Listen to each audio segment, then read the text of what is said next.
Dice, con el I-220A, segunda casilla, ¿qué debe hacer un inmigrante con fecha de corte 2024? Nelly, muy buena pregunta. Para ustedes que no entienden la pregunta porque es bien específica, ¿verdad? Esta pregunta es de cubanos. Bueno, la I-220A, cuando migración decide darte la libertad adentro de los Estados Unidos, te van a dar una serie de formularios, ¿verdad? Te pueden dar un parol condicional, entrada bajo palabra, una fianza, te pueden dar, hay diferentes sabores de entradas legales entre los Estados Unidos, diferentes sabores, ¿verdad? Aquí, Nelly me pregunta, ¿qué pasa si tengo una I-220A? Prácticamente es una entrada bajo palabra y tiene la segunda casilla marcada. La casilla se refiere a la citación. Migración te va a dar una citación con acusaciones de que no eres estadounidense, entraste ilegal, eres de Cuba, Honduras, Nicaragua, y de esa manera no tienes manera legal de permanecer. Ahí es cuando uno usualmente monta una petición de asilo para defender o cualquier otra cosa, ¿verdad? Que cabe en el caso. ¿Qué pasa si eres cubano? Te dieron entrada bajo palabra, el I-220A o el I-220B, y te marcaron la segunda casilla. ¿Qué puedes hacer si tienes una corte alargada? Bueno, tengo una buena estrategia, Nelly. Un juez de migración puede cambiar las casillas. Promulgaron una política en febrero que si la persona tenía la primera casilla, que es decir, son extranjeros llegando, no ocupan un parol. Entonces, para ustedes que no entienden de qué está hablando el abogado, un cubano que entra con parol o con inspección después de un año y se porta bien puede arreglar la residencia sin pelear en una corte de migración. Es regalada. Y por buena razón, porque Cuba es el único país en Latinoamérica que una persona puede ser perseguido por su opinión política. Legalmente en Cuba te pueden perseguir por tener opinión contraria a la revolución y todas esas porquerías que dicen que han promulgado los comunistas. Si no estás de acuerdo, te pueden perseguir y por eso en los Estados Unidos tenemos lo que se llama la Ley de Ajuste de Estatus de Cubanos. Entonces, ¿qué está pasando? El gobierno, los funcionarios de migración en los últimos, vamos a decir, los últimos 5 años han ignorado la Ley de Ajuste de Estatus de Cubanos.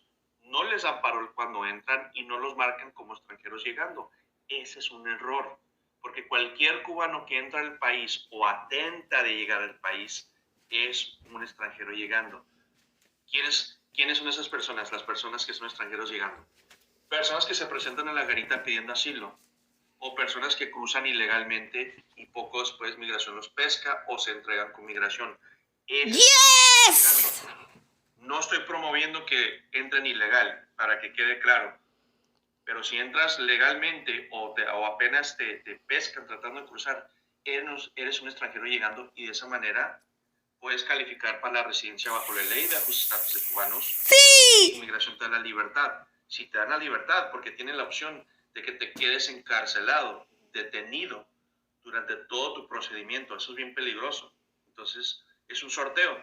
He conocido a cubanos que entran, pero no tienen los credenciales adecuados. Hay cubanos que entran y tienen los credenciales adecuados para aplicar para la residencia. Entonces, Nelly, ¿cuál es mi consejo?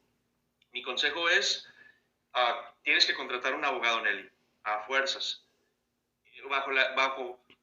Bajo las leyes de inmigración no es requerido que tú tengas un abogado, tú puedes proceder con tu proceso. Y muchos cubanos lo hacen. Van a la corte de inmigración con una residencia y el juez les estima los cargos. Está bien. Pero en este caso necesitas la residencia.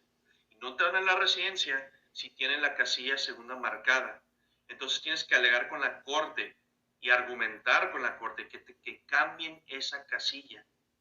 Después regresas con UCIS y conjuntamente con la política que publicaron en febrero, vas a aplicar para la residencia bajo la ley de ajuste de estatus de cubanos. Entonces hay mucho que se puede hacer y no tienes que esperarte hasta el año 2024. Mete esa moción con la corte de una vez. Si ya tienes el año, métela de una vez. Si no, tienes que esperar hasta que tengas el año. Porque mi moción con el juez, yo voy a hacer una moción que el juez declare que esta persona califica por encima para la ley de ajuste de estatus de cubanos. y vamos a detallar de qué manera entró, cuando lo capturaron y que hubo un error en el papelerío que le dieron. Esa sería mi estrategia, Nelly. Muy, muy buena pregunta. Juan Lima, ya hice la corrección. Gracias por ponerme al tanto. A ver, a ver, a ver, a ver. Compartan, compartan. Nos están compartiendo. Cumplan. Jenny Perón dijo, pregunta, buenos días, mi pregunta es, ¿hay posibilidad que a mí me deporten? Tengo corte de migración en julio este año y tengo una bebé de 8 meses.